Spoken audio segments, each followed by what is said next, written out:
आप सभी का हमारे इस YouTube चैनल में बहुत बहुत स्वागत है दोस्तों। तो इससे पीछे हम लोगों ने सभी प्रश्नावली को, सभी चैप्टर को अच्छे तरीके से समझते हुए सॉल्व किया है और पीछे के सारे प्रश्नावली को आपको इस चैनल में मिल चुका है दोस्तों। आप वीडियो में जा कर के देख सकते हैं प्लेलिस्ट में, या फिर जो चैनल में सारा में डाला हुआ है दोस्तों। तो आज हम लोग जो प्रश्नावली बनाएंगे वो प्रश्नावली 6.3 होने वाला है, जो कि नया एनसीईआरटी बुक से है। चलिए ठीक है दोस्तों, तो वीडियो को ज़्यादा देर नहीं करते हुए वीडियो को शुरू करते हैं। तो आपका प्रश्नावली जो 6.3 है, इसको बनाने के लिए हमें 3 जो होते हैं सर्वांग समता के नियम, उसे हम लोग को अच्छी तरीके से जानना है दोस्तों।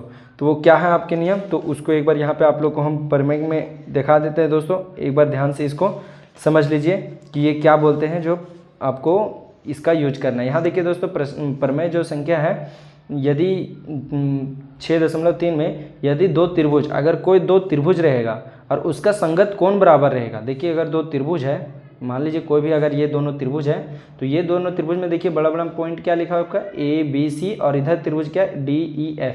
तो ये दोनों त्रिभुज में अगर आपको ये तीनों कोण, अगर संगत कोण मतलब कि जो एक जैसे दिख रहा है वही कोण अगर आपस में बराबर होता है, जैसे एंगल A एंगल D के बराबर, एंगल B एंगल E के बराबर, एंगल C एंगल F के बराबर होगा, तो इसको हम लोग कहेंगे एंगल एंगल एंगल, मतलब 3 गो ए समरूपता कसौटी। इसका क्या होता है 3 समरूपता कसौटी।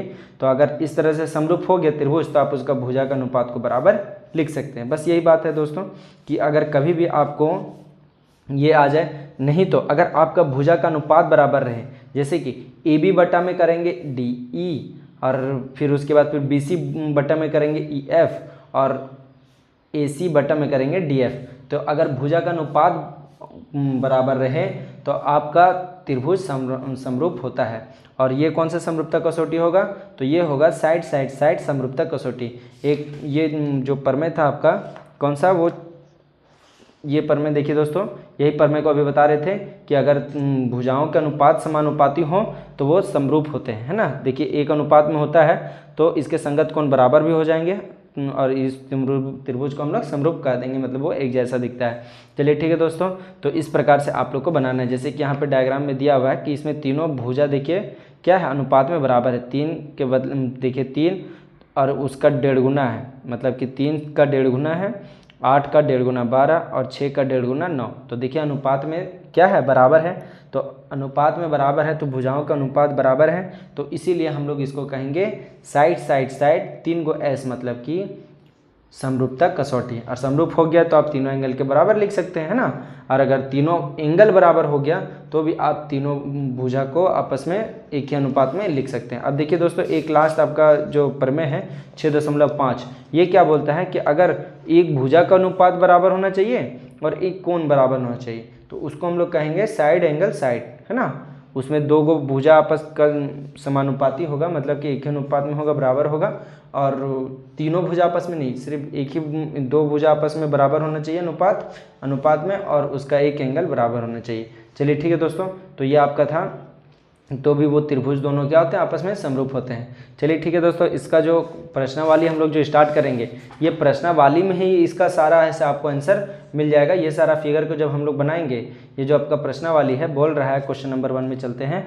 बताइए कि आकृति 6.34 में दिए गए त्रिभुजों के युग्म में से कौन कौन से युग्म समरूप हैं। उस समरूपता कसौटी को लिखिए जिसका उपयोग आपने उत्तर देने में किया है। साथ ही समरूप त्रिभुज के सांकेतिक रूप में भी व्यक्त कीजिए, मतलब उसका संकेत लिखना है दोस्तों कि किस प्रकार से वो समरूप है। साइड साइड साइड है, एंगल एंगल एंगल है, या फिर साइड एंगल साइड है। ये 3 को प्रमेय पढ़े थे हम लोग, तो ये तीनों में से क्या है वो आपको बताना है, और साथ ही साथ क्यों है बराबर वो भी लिखना है। चलिए ठीक है दोस्तों, तो चलते हैं क्वेश्चन नंबर 1 की ओर। और 1 का पहला नंबर में देखते हैं, ये आपका कुछ इस प्रकार का फिगर है दोस्तों। तो यहाँ पे हम लोगों ने फिगर को बना चुका है। अब यहाँ पे हम लोग देखते हैं कि ये किस प्रकार से एक दूसरे के समरूप हैं। समरूप मतलब एक जैसे दिखते हैं ना। चलिए ठीक है दोस्तों, तो वीडियो को शुरू करते हैं, यहाँ से देखते हैं कि ये किस प्रकार से बराबर है। देखिए दोस्तों, हम लोग बोल सकते हैं कि ये जो दोनों त्रिभुज है, दोनों त्रिभुज में आपको 3 एंगल बराबर दिख रहा होगा ना। तो क्या क्या बराबर है, एंगल, तो यहाँ पर से आप लिखिएगा angle A equal to angle P। उसके बाद एंगल और क्या दिया हुआ है दोस्तों, तो angle B equal to angle Q, और वो कितना डिग्री था, तो वो 60 डिग्री था, और ये वाला आपका 80 डिग्री था। और ये वाला आपका एंगल जो C है बराबर में एंगल आर का बराबर है 40 डिग्री का, तो हम यहाँ से लिखेंगे 40 डिग्री। तो देखिए दोस्तों तीनों में एंगल तीनों एंगल बराबर है, तीनों का कोण बराबर है, तो आप दोनों त्रिभुज को क्या कहिएगा, समरूप कहिएगा। तो यहाँ पे लिख लीजिए दोस्तों, इसीलिए त्रिभुज ए बी सी समरूप है त्रिभुज किसके, तो त्रिभुज पी क्यू आर के। और ये कौन सा कसौटी है दोस्तों, तो ये आपका तीनों एंगल दिया हुआ है, तो तीनों एंगल मतलब कि ए समरूपता कसौटी से, है ना, या फिर ए समरूपता लिख दीजिए यहाँ से दोस्तों, समरूपता। चलिए ठीक है दोस्तों, ए समरूपता से ये दोनों त्रिभुज आपस में समरूप है। चलिए ठीक है दोस्तों, तो क्वेश्चन नंबर 1 का सोल्यूशन इतना ही आपको करना है। हम लोग सांकेतिक रूप में क्यों बराबर है वो भी देख चुके हैं। अब चलिए ठीक है दोस्तों, चलते हैं 1 का क्वेश्चन नंबर, ये 1 का था दोस्तों, 1 का आप लोग बना रहे थे। क्वेश्चन नंबर 1 का आप लोग 1 ने अच्छी तरीके से समझ चुका है। चलिए अब चलते हैं हम लोग क्वेश्चन नंबर 1 का 2 में। तो यहाँ पे देखिए दोस्तों, ये आपका जो 1 का 2 है उसका डायग्राम है। तो आप लोग इसको क्या कीजिएगा कि सबसे पहले यहाँ से देखिएगा, तो इसका देख रहे हैं कि 2 का दुगना डायरेक्ट 4 है, 2.5 का दुगना यहाँ पे 5 है, 3 का दुगना यहाँ पे 6 है। तो इस प्रकार से ये भुजा का अनुपात बराबर है। तो हमें क्या करना है, इसको लिखना है। तो यहाँ पे सिंस करके लिखना है दोस्तों कि अगर हम लोग ए बी को ले रहे हैं, ए बी बट्टा में क्या ले रहे हैं हम लोग दोस्तों, तो क्यू आर को ले रहे हैं ना, ए बी बट्टा क्यू आर। तो देखिए ए बी का वैल्यू 2 और इसका क्यू आर का वैल्यू 4। तो काटिएगा दोस्तों, तो 1/2 आपका बचेगा। देखिए एक बार में ये 2 बार में, है ना, तो इस तरह से आप इसको काट सकते हैं। उसके बाद एक बार और देखिए दोस्तों, आपका क्या दिया हुआ है, तो यहाँ से ए बी लिए, अब लेंगे बी सी। तो यहाँ पे लेते हैं हम लोग पहले बी सी, और बट्टा में फिर हम लोग देखिए दोस्तों क्या लेंगे, तो आर पी लेंगे। तो यहाँ से ले लेते हैं आर पी, और देखिए बी सी का वैल्यू 2.5 था और उसका जस्ट आर पी का वैल्यू कितना है, 5 है, जस्ट डबल है। तो ये भी आपका 2.5 दूना 5, 1/2 ही आपका बच रहा है। उसके बाद आप लोग देखिएगा दोस्तों, तो यहाँ से हम लोग सी तक पहुँचे, यहाँ से आप लोग सी ए लिख दीजिए। तो यहाँ लिखेंगे सी ए, और बट्टा में देखिए अब पी तक पहुँचे तो पी तो क्यू लिख लेंगे। तो यहाँ से लिखेंगे पी क्यू।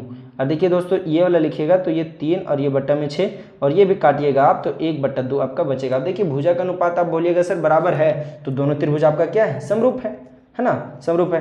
अब देखिए दोस्तों, पहले हम लोग ए बी लिए थे, तो आप लोग को जो त्रिभुज लेना है, इसीलिए त्रिभुज जो हम लोग लेंगे ए बी सी लेंगे, ए बी सी ले रहे हैं, तो समरूप होगा त्रिभुज क्यों से स्टार्ट करेंगे, क्योंकि ए क्यों के ही बराबर है। तो यहाँ पे आपको पहले त्रिभुज क्यू को लिखना पड़ेगा।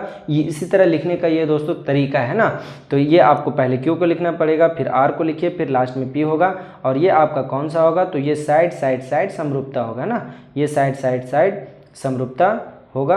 तो चलिए ठीक है दोस्तों, अब लिखने का तरीका ये होता है त्रिभुज को कि अगर आप पहले देखिए हम लोग 2 को लिखें, ए बी वाला को पहले लिखें, तो हम देखिए त्रिभुज में ए बी का मान 2 था, तो क्यू आर का भी मान 2 ही था, इसीलिए हम लोग पी को नहीं लिखे।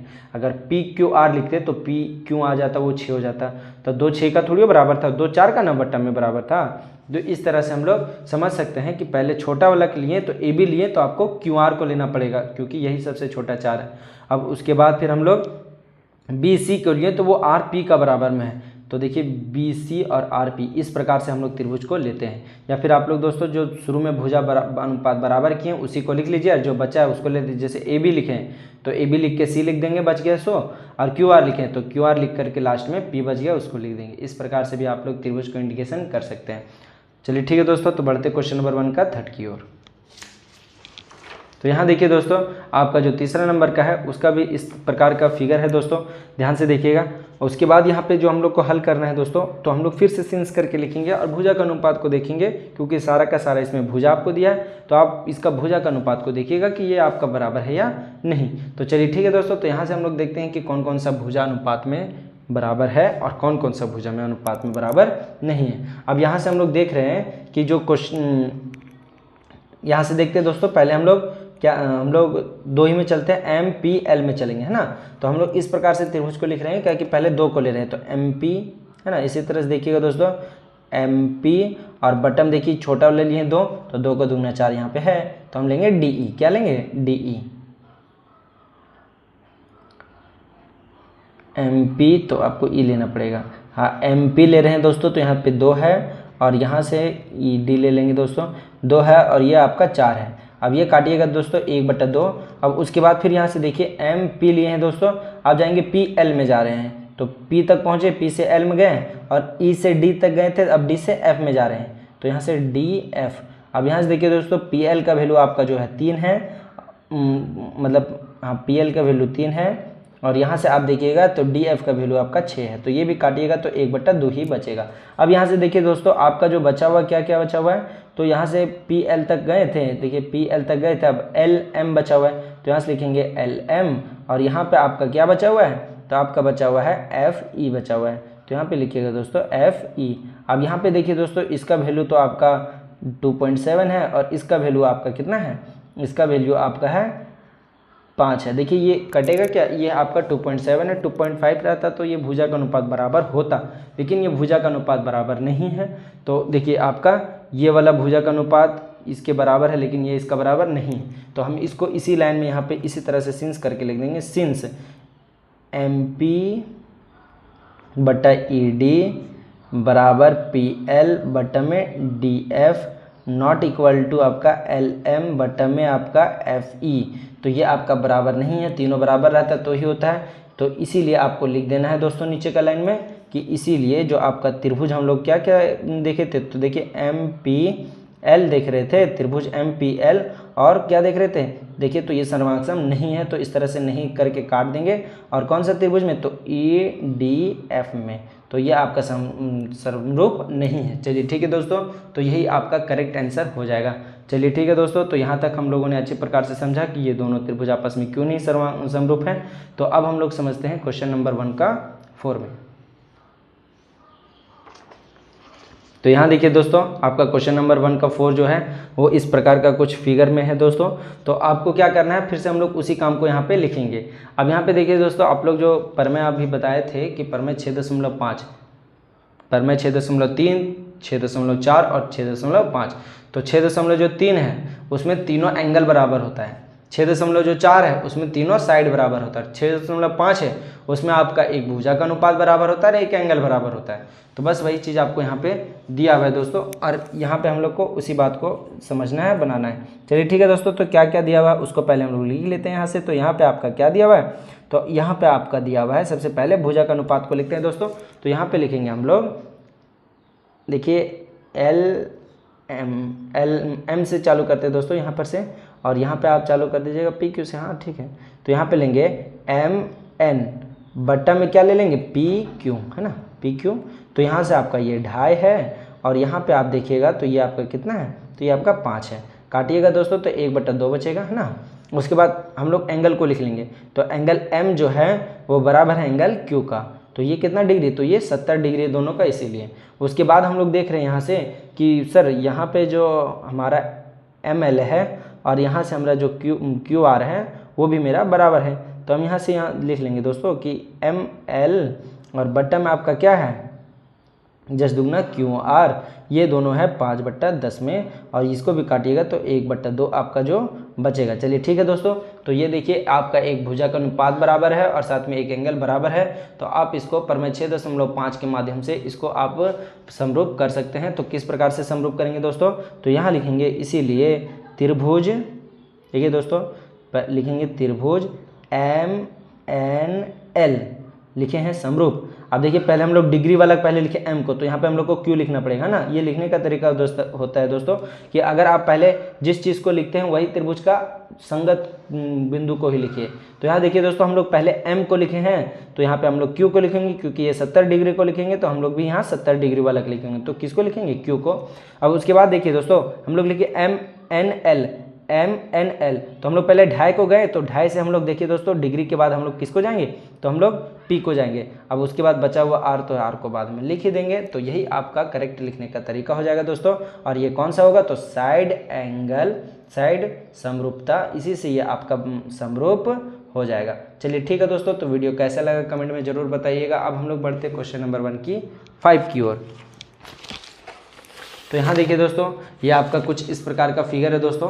तो यहाँ पे हम लोग इस फिगर को ध्यान से देखेंगे डायग्राम को, और इसी से जो हमारा प्रश्न को ये क्वेश्चन है इसका हम लोग आंसर देने का प्रयास करेंगे। अब यहाँ पे हम लोग देख रहे हैं दोस्तों कि हम लोग फिर से वही काम करेंगे कि दो दिख भी रहा है दोस्तों कि यहाँ पे 80 डिग्री है, यहाँ पे भी 80 डिग्री है, और यहाँ पे देखिए आपका अगल बगल वाला बराबर है।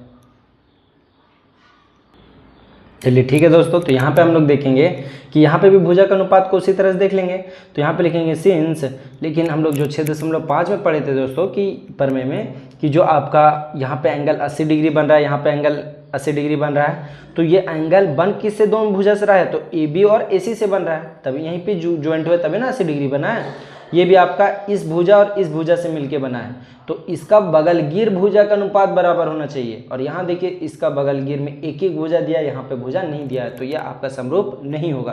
तो इसी को हम लोग यहाँ पर से लिख लेंगे दोस्तों कि आपका यहाँ पर से सबसे पहले बात कि AB जब हम लोग लिखेंगे AB, तो यहाँ पे हमको लिखना पड़ेगा, देखिए A से लेकर B में गए हैं, ढाई को लिए हैं, तो यहाँ से भी हम लोग A से लेकर D, F से लेकर D में जाएंगे, तो F से लेकर हम लोग D में गए दोस्तों। अब यहाँ पे लिखिएगा आप लोग ढाई, तो यहाँ पे लिखिएगा 5। इसीलिए देखिए लिखने का तरीका ही डिफेक्ट पड़ता है, जिससे कि हम लोग ये भी कोई भी आपका समरूप होता है या फिर नहीं होता है वो हमें पता चलता है। अब यहाँ से देखिए दोस्तों, हम लोग पहले ढाई को गए, हम लोग AB गए, उसके बाद हम लोग 3 में जा रहे हैं, मतलब BC को जा रहे हैं। तो यहाँ से हम लोग जब BC को जा रहे हैं दोस्तों, तो यहाँ से आपको यहाँ तक तो हम लोग D तक पहुँचे थे, अब D से हमको E में जाना पड़ेगा। तो यहाँ देखिए दोस्तों DE का वैल्यू आपको नहीं दिया हुआ है, समझे क्यों नहीं दिया हुआ? इसीलिए हम लोग ये क्या बोलते हैं, ये दोनों त्रिभुज आपस में समरूप नहीं है, क्योंकि ये जो एंगल बन रहा है 80 डिग्री वो आपका एक ढाई से बन रहा है, वो बिना कुछ से बन रहा है, और ये 80 डिग्री बन रहा है, 5 से बन रहा है, 6 से बन रहा है। तो आखिर ये तो आपका बगल 80 डिग्री के अगल बगल वाले ही देना चाहिए ना, तो हम लोग त्रिभुज लिख भी नहीं पाएंगे, तो ये दोनों त्रिभुज आपस में समरूप नहीं होगा। बस इसी बात को आप लोग को जाना है दोस्तों। लेकिन आपका यहाँ पर जो एक और अनुपात में यहाँ पर से आप निकाल सकते हैं कि CA और CA, अब बट्टा में आप क्या दीजिएगा दोस्तों, तो EF, और ये आप लिखिएगा कि आपका देखिए यहाँ पे BC का वैल्यू 3 लिख देते हैं दोस्तों, DE का वैल्यू हम लोग को नहीं पता। यहाँ पे हम लोग CA का वैल्यू को देखिए दोस्तों हम लोग को नहीं पता, लेकिन हमको EF का वैल्यू पता है 6। तो देखिए फिर भी इसको हम लोग कुछ कर नहीं सकते हैं, क्योंकि ये आपका बराबर नहीं है, क्योंकि ये त्रिभुज का लिखने का तरीका ही होता है दोस्तों, जिससे कि हम लोग कोई दो त्रिभुज को समरूप कर पाते हैं। अब यहाँ पे देखिए दोस्तों इसका तो मान हमें पता ही नहीं है, तो हमें पता ही नहीं, तो ये दोनों त्रिभुज होगा क्या? नहीं होगा, है ना। तो चलिए ठीक है दोस्तों, तो ये आपका त्रिभुज नहीं है, क्योंकि ये 6.5 प्रमेय को फॉलो नहीं कर रहा है। अब यहाँ से हम लोग इसका लिख सकते हैं दोस्तों कि इसीलिए जो आपका भुजा का अनुपात है, तो यहाँ से आप लिख दीजिए दोस्तों कि हम लोग AB बटा BD FD जो निकालें वो बराबर नहीं मिला किसका? BC बटा DE का, और ये भी बराबर नहीं है किसका? CA बटा EF का। तो ये आपका जो त्रिभुज है दोनों वो समरूप नहीं होगा, तो लिख देना है दोस्तों इसी प्रकार से हम लोग को कि जो त्रिभुज ABC था आपका, और साथ में आपका जो समरूप करना चाहते थे FDE को, ये समरूप नहीं है। और बस यहीं पे आपका आंसर हो जाएगा दोस्तों, यहीं पे आपको प्रूफ लिख देना है, या फिर ये आपका समरूप नहीं है। चलिए ठीक है दोस्तों, तो ये आपका समरूप त्रिभुज नहीं। अब चलते हैं क्वेश्चन नंबर 1 का 6 की ओर। क्या बोल रहा है 1 का 6, उसको हम लोग बनाते हैं। ये आपका कुछ इस प्रकार का फिगर है दोस्तों, तो यहाँ से हम लोग ध्यान से समझेंगे। अब यहाँ पे देखिए दोस्तों कि आपका दो कोण दिया हुआ है, भुजा भी नहीं दिया हुआ है, दोनों त्रिभुज का कोण दिया हुआ है। तो हम यहाँ से समझेंगे कि आपका जो थर्ड कोण होगा वो कैसे निकलेगा। तो सबसे पहले हम लोग को यहाँ से क्या करना है दोस्तों, तो तीसरा कोण निकालना है। कैसे? त्रिभुज का तीनों कोणों का योग। आपको पता ही होगा कि अगर एक त्रिभुज में दो कोण दिया रहता है तो हम लोग तीसरी कोण को आराम से निकाल सकते हैं। कैसे? त्रिभुज के तीनों कोणों का योग। मतलब कि सर यहाँ पे 80 है, यहाँ पे 70 है, तो कितना और जोड़ेंगे जो 180 हो जाएगा, तो यहाँ पे निकलेगा आपका 30 डिग्री। क्यों निकला वो समझें? क्योंकि टोटल तो हमको 180 बनाना था, तो यहाँ पर से 150 हुआ और 30 जोड़ देंगे तो 180 बन जाएगा। मतलब ये आपका एक प्रकार का त्रिभुज बन जाएगा। और साथ ही साथ यहाँ पे देखिएगा दोस्तों कि आपका 80 और 30 हो गया 110, तो 110 हुआ है, तो और कितना डिग्री और चाहिए जो हम लोग का मतलब कि 180 बन जाए, तो 70 डिग्री और रहेगा हमारे पास इस त्रिभुज में। तो ये भी मेरा क्या बन जाएगा? एक त्रिभुज का कोण का निकल जाएगा। तो इस प्रकार से हम लोग को कोण निकालना है दोस्तों कि त्रिभुज का तीनों कोणों का योग 180 होता है, इसीलिए हम लोग यहाँ पे 30 भरे और यहाँ पे 70 भरे। इस त्रिभुज में भी 180 हो गया, इस त्रिभुज में भी 180 हो गया। अब यहाँ से देख रहे हैं दोस्तों कि हमारा क्या है? बराबर है। तो इस प्रकार से अब हम लोग को लिखना है। तो यहाँ पे देखिए दोस्तों हम लोग सिंस एंगल जो D है बराबर है एंगल P का, साथ ही साथ आपका एंगल जो E है बराबर है एंगल Q का, और साथ ही साथ आपका एंगल F है बराबर है एंगल R का। तो ये आपका था 70 डिग्री दोस्तों, ये आपका है 80 डिग्री और ये आपका है 30 डिग्री। अब यहाँ पे हम लोग देख रहे हैं कि 3 कोण बराबर हो गया, तो ये दोनों त्रिभुज आपस में समरूप हो गया। तो हम त्रिभुज लिखने के लिए आप लोग को बताए थे दोस्तों कि अगर त्रिभुज को लिखना है तो पहले देखिए हम लोग 70 डिग्री लिख रहे हैं, तो DEF को लिखे हैं, तो इधर से भी लिखेंगे 70 डिग्री में पहले कौन है, P है, तो हम लोग लिखेंगे त्रिभुज P, और यहाँ पे आपको समरूप करना था दोस्तों, तो इस समरूप का साइन को देना है, PQR को लिखेंगे, और यही आपका जो समरूप कसौटी है यही आपका हो जाएगा दोस्तों, और यहीं पे आप प्रूव्ड को लिख सकते हैं। चलिए ठीक है दोस्तों, तो वीडियो कैसा लगा कमेंट में ज़रूर बताइएगा। और अब हम लोग चलते हैं क्वेश्चन नंबर 1 का तो हम लोग सब बना लिए, क्वेश्चन नंबर 2 की ओर चलते हैं दोस्तों। 2 में आपका क्या कह रहा है उसको हम लोग बनाने का अब यहाँ पे देखते हैं दोस्तों। तो यहाँ पे देखिए क्वेश्चन नंबर 2 में आप लोग देखिएगा कि जो आपका क्वेश्चन नंबर 2 है इसमें बोल रहा है कि आकृति 6.35 में एंगल त्रिभुज जो है आपका ODC समरूप त्रिभुज OBA, मतलब ये दोनों त्रिभुज जो देखिए इस छोटा वाला फिगर में देखिए, ये ऊपर वाला त्रिभुज और ये नीचे वाला त्रिभुज, ये दोनों त्रिभुज आपका बराबर है, मतलब कि ये दोनों त्रिभुज समरूप है, तो समझिए बराबर ही है। तो यहाँ से देखिए दोस्तों एंगल BOC, तो BOC यहाँ पे दिख रहा है BOC, मतलब ये वाला 125 डिग्री, और साथ ही साथ एंगल जो आपका CDO देखिए O वाला जो बीच में रहता है उसी का वैल्यू दिया रहता है दोस्तों। जैसे कि एंगल D है तो देखिए ये D का मान है ना, तो आप लोग को 3 कोण निकालना है दोस्तों। एंगल DOC, तो देखिए कहाँ है एंगल D से DOC, तो DOC मतलब ये अंदर वाला ये पार्ट निकालना है, साथ ही साथ हमको DCO निकालना है, DCO मतलब ये पार्ट भी निकालना है, और DCO, तो DCO कहाँ है DCO, तो ये वाला पार्ट निकालना है। इसको देखे थे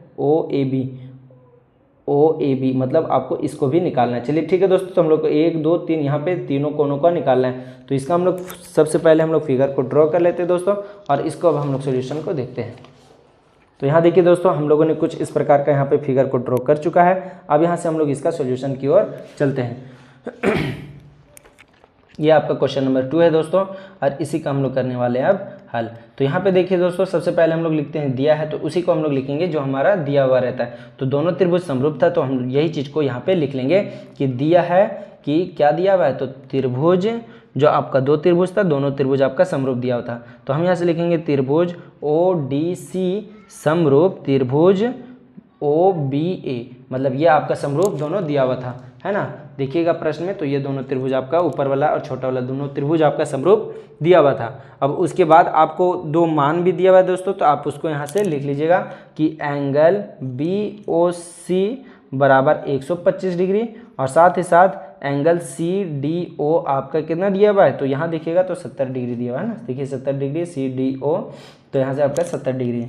और हम लोग को निकालना क्या क्या है दोस्तों, तो उसको भी लिख लेते हैं कि हमें क्या क्या निकालना है।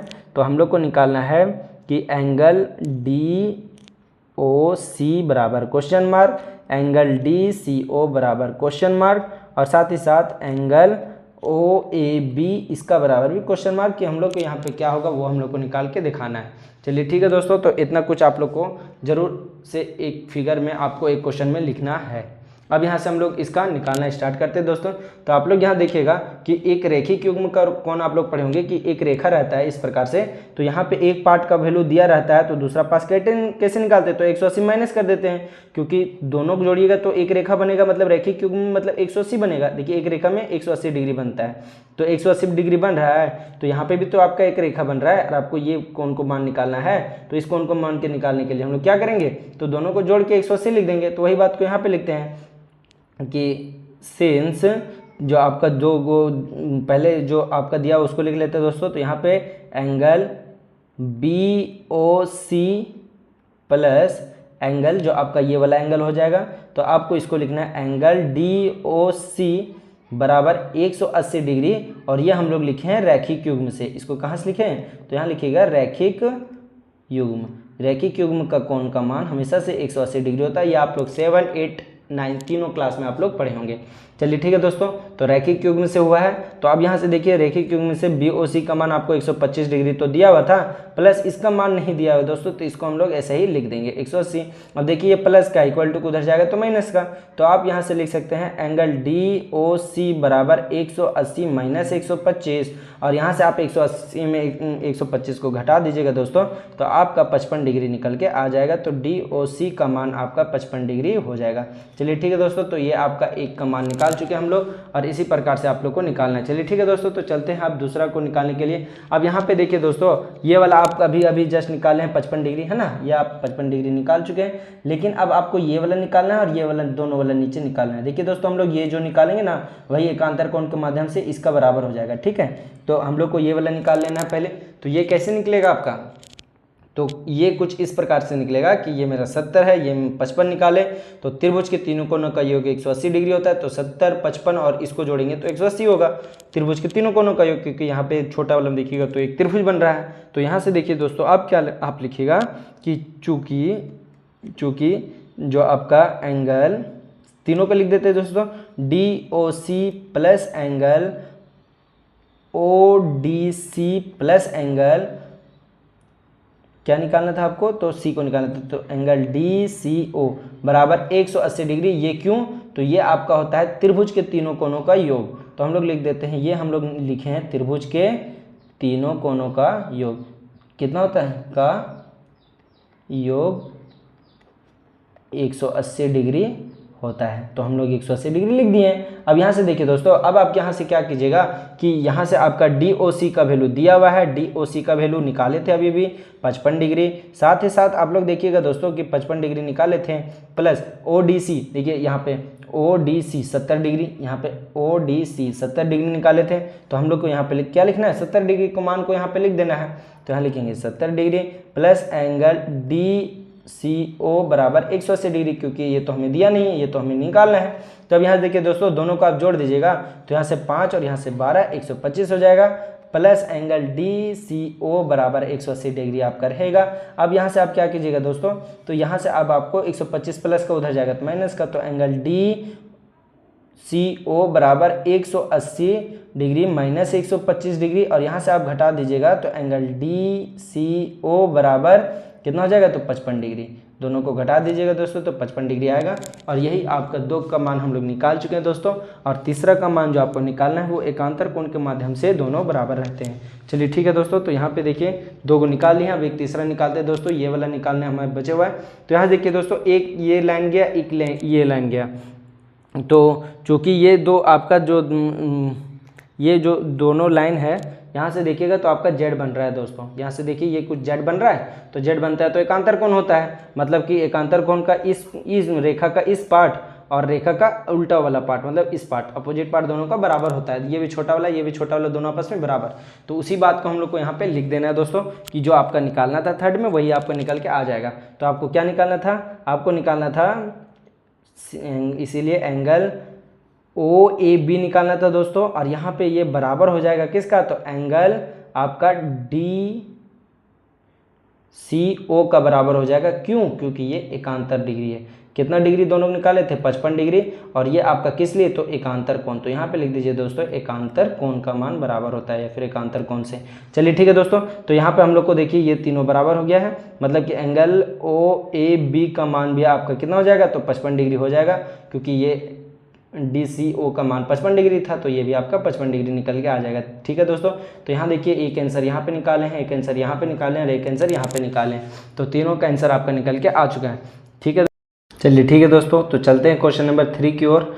जो आपका क्या बोल रहा है प्रश्न, उसको हम लोग यहाँ से ध्यान से समझ लेते हैं। बोल रहा है कि समलंब चतुर्भुज ABCD, जिसमें आपका AB समांतर है DC का, के विकर्ण AC और BD परस्पर O पर प्रतिच्छेद करते हैं, 2 त्रिभुजों के समरूपता कसौटी का प्रयोग करते हुए दर्शाइए कितना। तो आप लोग को क्या करना है दोस्तों, एक ABCD बनाना है समलंब चतुर्भुज, जिसका प्रतिच्छेद कराना है कहाँ पे, विकर्ण को, तो O बिंदु पे। अब वहाँ पे O पे प्रतिच्छेद कराइएगा तो आपका 2 त्रिभुज बनेगा, और 2 त्रिभुजों को आप क्या करना है, तो समरूप करना है पहले, और समरूप करने के बाद ये समरूपता कसौटी के माध्यम से ये लेके आना है। वैसे हम लोग पिछला एक्सरसाइज में ऐसे ही एक प्रश्न को बनाए थे। चलिए ठीक है दोस्तों, तो कौन सा है वो क्वेश्चन नंबर, वो आप लोग 6.2 का वो आप लोग कमेंट में में ज़रूर बताइएगा। वो ऐसे नहीं था, वो खाली OB को नीचे था और OC को ऊपर कर दिए थे बस, बाकी बात सेम टू सेम इसी को हम लोग प्रूव किए थे। चलिए ठीक है दोस्तों, तो आप लोग को यहाँ पे क्या करना है, तो यहाँ पे दो त्रिभुज को समरूप करना है, क्योंकि हम लोग आगे पढ़ रहे हैं एक्सरसाइज, तो हम लोग को नया तरीके से यहाँ पे इसको हल करना है। चलिए ठीक है दोस्तों, तो इसका डायग्राम कुछ इस प्रकार से जो हम लोगों ने इस प्रकार से बना लिया है।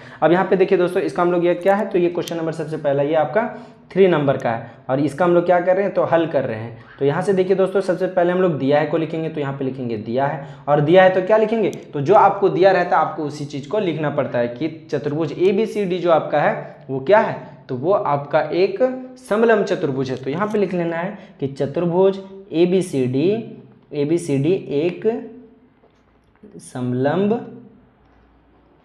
चतुर्भुज है। चलिए ठीक है दोस्तों, तो चतुर्भुज है। अब यहाँ पे देखिए AB हम समांतर की किसका, DC का, तो ये भी आप लिख दीजिए दोस्तों कि AB जो है आपका वो आपका समांतर किसका, DC का समांतर दिया हुआ है। अब यहाँ पे देखिए दोस्तों, आप लोग को इतना ही दिया हुआ था, अब आपको क्या करना है, तो समरूपता कसौटी का यूज करना है। यहाँ देखिए दोस्तों, एक आपको दिख रहा होगा कि यहाँ से एक आपका ऊपर में त्रिभुज बन रहा है, एक यहाँ पे नीचे में त्रिभुज बन रहा है। तो हम क्या करेंगे, तो इसी दो माध्यम से हम लोग इसको हल करेंगे। तो इसको हम लोग लिखते हैं दोस्तों, यहाँ पर से पहले हम लोग लिखने सिद्ध करना है, दिया है के बाद हम लोग क्या लिखते हैं, सिद्ध करना है। तो लिख लेते हैं दोस्तों, सिद्ध करना है। सिद्ध करके क्या लाना है, तो OA बटा में आपका होना चाहिए OC बराबर होगा आपका OB, बटम होना चाहिए आपका OD। ये आपको बराबर करके लाना है दोस्तों। अब यहाँ से हम क्या करेंगे, तो यहाँ से हम लेंगे अब प्रमाण। अब प्रमाण में हम लोग क्या देंगे कि सबसे पहले हम लोग दो त्रिभुज उठाएंगे, तो हम लोग यहाँ से त्रिभुज बटना उठाएंगे, वो ऊपर वाला दोस्तों AOB को उठाएंगे। तो यहाँ लिखेंगे AOB में AOB तथा और कौन सा त्रिभुज नीचे वाला, दो त्रिभुज को लीजिएगा तभी समरूप करेंगे। तो यहाँ से हम लोग लिखेंगे दोस्तों कि DOC में, तो यहाँ से लिख दे AO को लिए दोस्तों, तो OC से लेंगे COD में, है ना, COD में। इस तरह से त्रिभुज लिखने का तरीका को हम लोग लिखेंगे दोस्तों।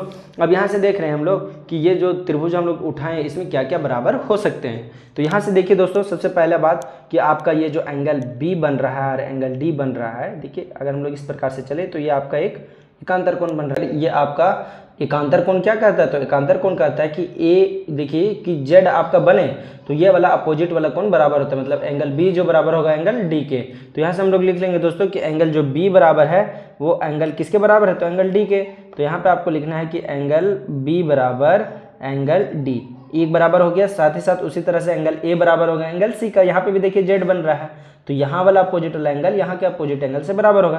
तो यहाँ से आप लिख सकते हैं दोस्तों कि एंगल A बराबर होगा एंगल C के। साथ ही साथ आप देखिएगा दोस्तों कि आपका जो शीर्षाभिमुख कोण क्या आता है कि ये जो अगर कोई रेखा आपस में प्रतिच्छेद करे तो उल्टा वाला एंगल बराबर होता है, मतलब ये दोनों एंगल भी आपका क्या हो जाएगा, बराबर हो जाएगा। तो उसी को हम लोग यहाँ पे लिख देंगे दोस्तों कि आपका जो एंगल AOB है बराबर होगा एंगल COD के। तो ये वाला हम लोग लिखे दोस्तों AOB एंगल बराबर होगा एंगल COD के, मतलब ये दूल्हा और ये वाला एंगल दोनों आपस में बराबर होंगे। चलिए ठीक है दोस्तों, तो हम लोग 3 को बराबर कर चुके हैं, 3 बराबर, तो ये आपका एंगल समरूपता से आपका समरूप हो जाएगा। तो इसीलिए आप लोग को लिखना है कि जो त्रिभुज आपका क्या क्या लिए थे, AOB उठाए थे, तो वो आपका समरूप हो गया त्रिभुज COD का। अब देखिए दोस्तों, दो त्रिभुज क्या है आपका समरूप हो चुका है। अब दो त्रिभुज समरूप हो चुका है तो कहने का मतलब क्या है कि किससे हुआ है दोस्तों, वो लिख देते हैं यहाँ पे A समरूपता से, है ना, A समरूपता से हुआ है। तो कहने का मतलब क्या है कि उसका भुजा का अनुपात बराबर होगा। हम लोग पढ़े थे अगर कोई त्रिभुज समरूप होता है तो उसका भुजा का अनुपात बराबर, और अगर भुजा का अनुपात आपस में बराबर है तो वो त्रिभुज का एंगल बराबर। तो यहाँ पे एंगल बराबर है, तो एंगल बराबर है तो आपको इसका भुजा का अनुपात को आप बराबर लिख सकते हैं। तो आप क्या लिख सकते हैं दोस्तों, यहाँ से आप लिख सकते हैं कि देखिए हम लोग को चाहिए ये वाला, तो हम क्या लिखेंगे कि यही वाला को लिख के बराबर लिख सकते हैं, या फिर आप वैसे तो तीनों को बराबर लिख दीजिए। यहाँ पे लिखेंगे पहले AB, तो यहाँ पे हम लिख लेते हैं AB भुजा। अब नीचे आपका क्या है, आपका CD, तो यहाँ से लिखेंगे CD के बराबर होगा। साथ ही साथ आपको जो यहाँ से देखिए AO लिख सकते थे, लेकिन हम लिखेंगे त्रिभुज का पार्ट OA, क्योंकि हम लोग को देखिए O है पहले में, तो लिखेंगे OA बटा में क्या हो जाएगा दोस्तों, तो OC का भुजा का अनुपात बराबर होगा। तो यहाँ लिखना है आपको OC बराबर आपका, देखिए दोस्तों आपका एक भुजा बच गया है OB, क्या कि ऊपर त्रिभुज में 3 भुजा बच रहा है, तो तीनों को हम लोग को लिखना है AB OA और एक OB लिख लिए, और यहाँ से आपका क्या हो जाएगा, तो OD हो जाएगा। तो यहाँ से देखिए दोस्तों हमको इसकी आवश्यकता नहीं, तीनों आपस में बराबर है, लेकिन हम लोग को यही दोनों को बराबर में लिख दिखाना था। तो आप लोग इसीलिए यहाँ पे लिखिएगा कि OA बट्टा में आपका OC बराबर हो जाएगा OB बटम आपका OD, और यही आपको प्रूफ करने के लिए बोल रहा था दोस्तों। तो चलिए ठीक है दोस्तों, तो ये भी क्वेश्चन आपका प्रूव्ड हो चुका है। वीडियो कैसा लगा कमेंट में जरूर बताइएगा दोस्तों। बढ़ते हैं अब हम लोग नेक्स्ट क्वेश्चन की ओर, जो कि आपका प्रश्न संख्या 4। तो यहाँ देखिए दोस्तों, ये आपका 4 जो प्रश्न संख्या है वो आपको क्या कह रहा है उसको हम लोग ध्यान से पहले समझते हैं। यहाँ बोल रहा है आकृति 6.36 में ये आपका दिया हुआ तथा एंगल 1 एंगल 2 का बराबर है। दर्शाइए कि त्रिभुज जो दोनों आप लोग लीजिएगा, मतलब कि PQR लीजिएगा। देखिए अब PQR है ना, PQS है दोस्तों। यहाँ पे देखिए PQS यहाँ तक है छोटा वाला, यहाँ से देखिए एक छोटा वाला त्रिभुज और उसी का एक थोड़ा सा बड़ा कर दीजिएगा तो ये बड़ा वाला त्रिभुज, दोनों आपस में क्या है तो समरूप होना चाहिए, वो आपको प्रूव करने के लिए बोला है। चलिए ठीक है दोस्तों, तो इसका हम लोग जल्द से फिगर को बना लेते हैं। चलिए ठीक है दोस्तों, तो इस प्रकार का कुछ आपका फिगर होने वाला है। क्वेश्चन नंबर 4 का हल कर रहे हैं हम लोग दोस्तों। तो यहाँ से आप देखिएगा कि आपका जो त्रिभुज 2 को दिया हुआ है उसमें दिया क्या है, तो उसको हम लोग पहले सबसे लिखते हैं। तो यहाँ पे लिखेंगे दिया है, और दिया में क्या क्या है दोस्तों, तो आप लोग देखिएगा क्वेश्चन में। तो आपका दिया हुआ था शुरू में QR बट्टा में क्या था आपका QS, तथा QT बट्टा में क्या था आपका तो PR था दोस्तों। तो चलिए ठीक है दोस्तों, और साथ ही साथ आपका और क्या दिया हुआ था, तो तथा जो एंगल 1 था दोस्तों वो एंगल 2 के क्या था बराबर था। तो यहाँ पे लिखना एंगल 2। चलिए ठीक है दोस्तों, तो इतना कुछ आपको बराबर दिया होता। अब यहाँ से देखिए दोस्तों, आपको यहाँ पे 2 त्रिभुज किसको किसको समरूप करना है वो भी लिख लेते हैं। तो यहाँ लिखना हमें सिद्ध करना है, तो यहाँ लिखते हैं हम लोग सिद्ध करना है। वही हम लोग को दर्शाने बोल रहा है, मतलब कि सिद्ध करना है। तो सिद्ध करके आपको क्या लाना है उसको लिख लेते हैं दोस्तों। करना है तो क्या करना है, त्रिभुज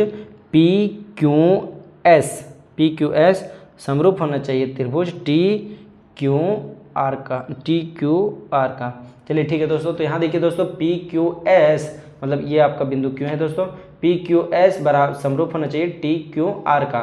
मतलब ये छोटा वाला जो त्रिभुज है यहाँ तक और ये वाला का थोड़ा सा उसे बड़ा कर दीजिएगा। तो ये देखिए दोस्तों, आप बोलिएगा दोस्तों कि ये P से R तक क्यों मिला के एंगल 2 दिया है और बराबर कर दिया है, उसका तो हम लोग को कुछ जरूरत ही नहीं हो, त्रिभुजों में नहीं है, तो वो आपको इसलिए बराबर करके दिया है दोस्तों। क्योंकि अगर देखिए आप लोग पिछले क्लास में पढ़े होंगे समद्विबाहु त्रिभुज में कि एक भुजा के समांतर जब आप लोग 7 चैप्टर पढ़ रहे थे तो एक भुजा का सम्मुख कोण दूसरी भुजा के सम्मुख कोण आपस में भुजा के बराबर होता है। मतलब कोण 2 को बराबर तो उसका 2 भुजा भी बराबर।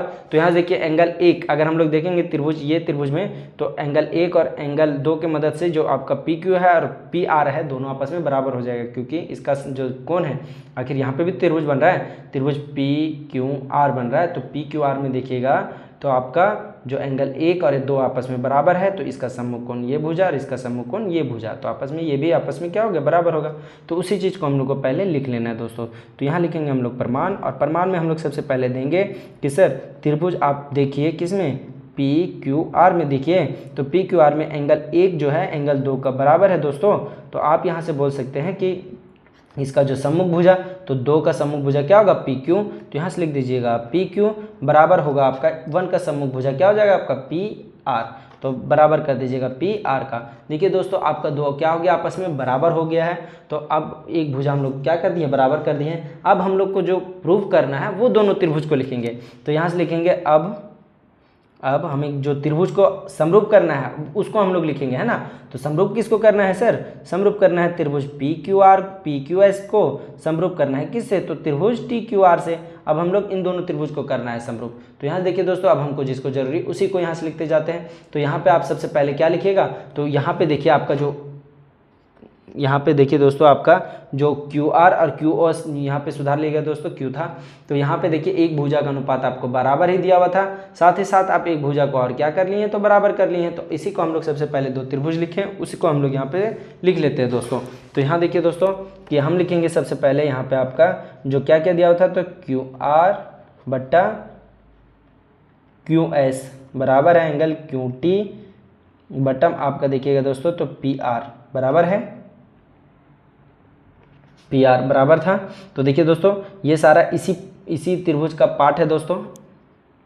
अब इस पार्ट को हम लोगों ने बराबर कर चुका है। यहाँ देखिए दोस्तों अब आपको क्या करना है, तो यहाँ देखिए जहाँ पे मेरा QR, यहाँ पे देखिए दोस्तों आपका QR, यहाँ पे हमारा PQ कहीं है, PR कहीं है नहीं, देखिए PR है।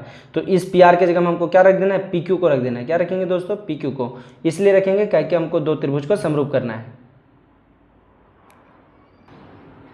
चलिए ठीक है दोस्तों, तो अब हम क्या करेंगे, तो PR के जगह में PQ को लिख देंगे। तो यहाँ से आपको लिखना है कि जो आपका दिया हुआ था कि क्यू आर, ये आपका जो आपका दिया होता है दोस्तों क्यू आर बटम आपका क्यू एस रहेगा, और ये बराबर में आपका क्यू टी बटम आपका जो पी आर था उसकी जगह में आपको लिख देना है पी क्यू को लिख देना है। अब यहाँ से देखिए दोस्तों, अब बोलिएगा कि सर यहाँ पे जो आपका दिया हुआ है पी क्यू एस, तो यहाँ पे देखिए आर आ गया सर, और यहाँ पे मेरा पी क्यू एस ही होना चाहिए था, तो ये कैसे हुआ?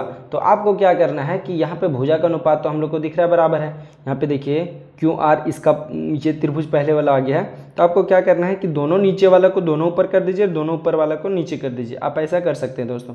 तो यहाँ हम लोग क्या कर देते हैं कि दोनों को उलटने पर लिख सकते हैं, या फिर आप डायरेक्ट इसको उलट भी सकते हैं, या फिर देखिए पी क्यू है भागा में इक्वल टू उधर जाएगा गुना में, और ये गुना वाला इधर आ जाएगा, तो आपको लिखना है पी क्यू ऊपर में लिख देना है, और ये वाला आपका इसमें भी वही काम करेंगे दोस्तों, क्यू टी आपका नीचे आ जाएगा, तो क्यू टी का आप क्या कीजिएगा नीचे कर दीजिएगा। देखिए ये क्यू एस ऊपर में चला जाएगा तो क्यू एस ऊपर में हो जाएगा, और ये आपका पी क्यू जो है नीचे में है वो आपका क्या हो जाएगा दोस्तों, मतलब कि वो ऊपर चला गया तो क्यू आर आपका नीचे में आ जाएगा। देखिए दोस्तों आपको यही काम को कर देना है, क्योंकि जो हम लोग लेंगे वो त्रिभुज पी क्यू एस को पहले लिखे हैं, उसके बाद एंगल जो त्रिभुज टी क्यू आर है, तो टी क्यू आर को हम लोग सबको बटन में कर दिए है ना। देखिए टी क्यू आर तीनों का तीनों बटन है, पी क्यू एस वाला सब ऊपर में है। अब आपको क्या करना है दोस्तों, तो ये हमारा तो बराबर हो गया है, साथ ही साथ आप देखिएगा फिगर में, तो दोनों त्रिभुज में जो आपका ये बड़ा वाला देखिए त्रिभुज, आप टी क्यू आर देखिए या फिर आप पी क्यू आर को पी क्यू एस को देखिए, दोनों में एंगल एक जो है वो आपका बराबर है, तो दोनों में एंगल एक जो है वो उभयनिष्ठ है, मतलब एंगल क्यू क्या आपका उभयनिष्ठ है। तो आपको लिखना है यहाँ पे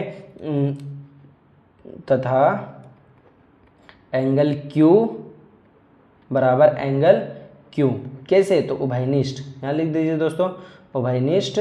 अब यहाँ से देखिएगा उभयनिष्ठ हो गया है, कहने का मतलब ये भी बराबर, तो देखिए भुजा का अनुपात को हम लोग बराबर कर चुके हैं, और साथ ही साथ आपका एक एंगल भी बराबर हो गया है। तो आप कहिएगा कि दोनों त्रिभुज समरूप है, तो यहाँ पे लिखना है इसीलिए त्रिभुज जो हम लोग पी क्यू एस उठाए थे समरूप हो गया त्रिभुज टी क्यू आर का, और यही आपका करेक्ट आंसर हो जाएगा दोस्तों। तो यहीं पे हम लोग प्रूफ लिख देंगे, और ये कैसे हुआ है, तो ये आपका हुआ है साइड एंगल, साइड से सर्वांग समता लिख दीजिए दोस्तों, समरूपता लिख दीजिए दोस्तों, समरूपता है ना।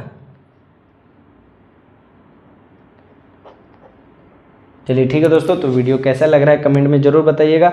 अब हम लोग चलते हैं क्वेश्चन नंबर 5 की ओर। चलिए ठीक है दोस्तों, तो चलते हैं क्वेश्चन नंबर 5 की ओर। ये हमारा अंतिम प्रश्न होने वाला है दोस्तों, उसके बाद के बचे हुए जो हमारा क्वेश्चन है उसको हम लोग पार्ट 2 वीडियो में सॉल्व करेंगे दोस्तों, और उसका आंसर को उसी में जाने का प्रयास करेंगे। चलिए ठीक है दोस्तों, तो वीडियो को लंबा ना करते हुए हम लोग चलते हैं क्वेश्चन में।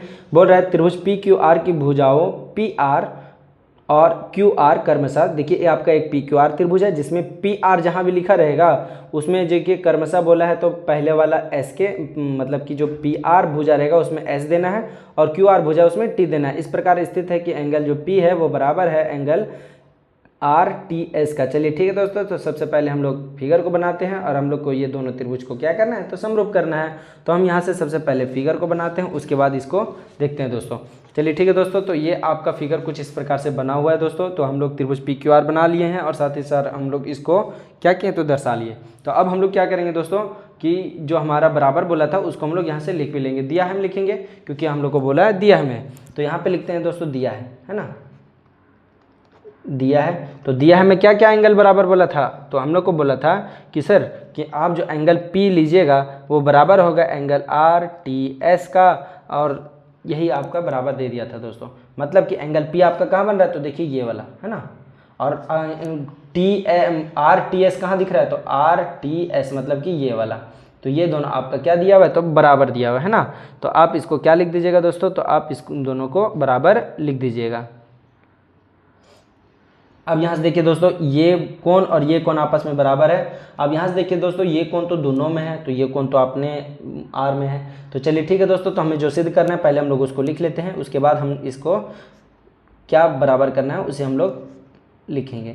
तो सिद्ध करना है तो क्या करना है आपको, तो त्रिभुज जो आपका था वो आर पी क्यू समरूप होना चाहिए त्रिभुज आर टी एस का। चलिए ठीक है दोस्तों, तो ये दोनों त्रिभुज आपका समरूप करने के लिए बोला है। तो हम यहाँ से देना स्टार्ट करेंगे प्रमाण को।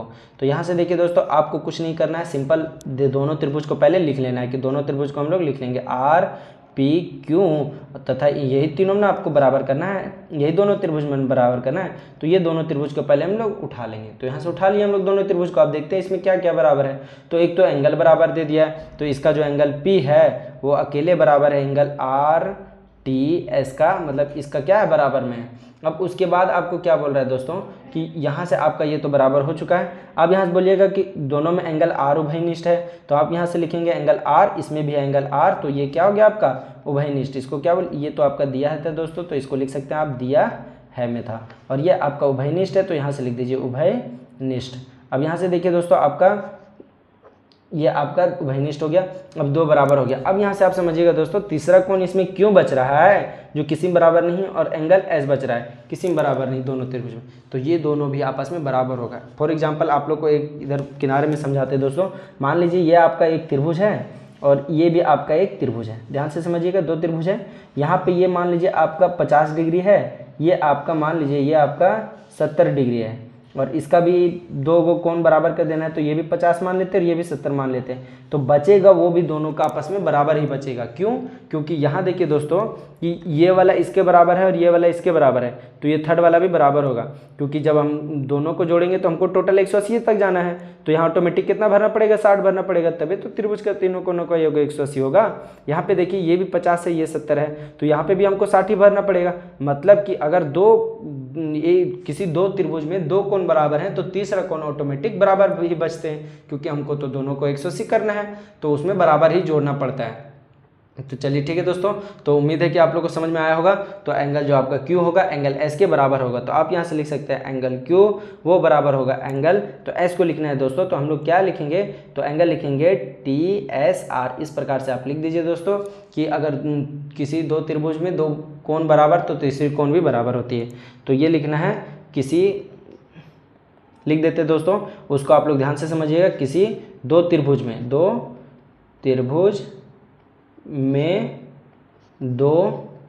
कोण बराबर होने पर तीसरी कोण भी बराबर होती है। बस इसी बात को आपको समझना है दोस्तों कि किसी दो त्रिभुज में दो कोण बराबर है तो तीसरी कोण भी आपको क्या होती है, वो बराबर होती है। इसीलिए हम लोग तीसरी कोण जो बचा था एंगल Q और बचा था आपका TSR, ये दोनों आपका कोण आपस में बराबर होगा। तो ये देखिए दोस्तों हम लोगों ने दोनों त्रिभुज को समरूप कर लिया है। तो यहाँ से हम क्या लिखेंगे कि आपका जो त्रिभुज उठाए थे उसी को हम लोग लिखेंगे दोस्तों। इसीलिए त्रिभुज आपका RPQ समरूप हो जाएगा त्रिभुज RTS का कौन सा कसौटी से, तो एंगल समरूपता से। तो ये दोनों आपका समरूप हो चुका है। चलिए ठीक है दोस्तों, तो मिलते हैं नेक्स्ट वीडियो में। आपको कैसा लगा तो कमेंट में ज़रूर बताइएगा दोस्तों, और अपने दोस्तों के पास इसको शेयर कीजिएगा दोस्तों। ये जो आपका सॉल्यूशन है ये आपका जो NCERT का सॉल्यूशन है दोस्तों, सभी के पास शेयर करें और अपना बहुत ख्याल रखें दोस्तों। आज के लिए बस इतना ही। जय हिंद, जय भारत।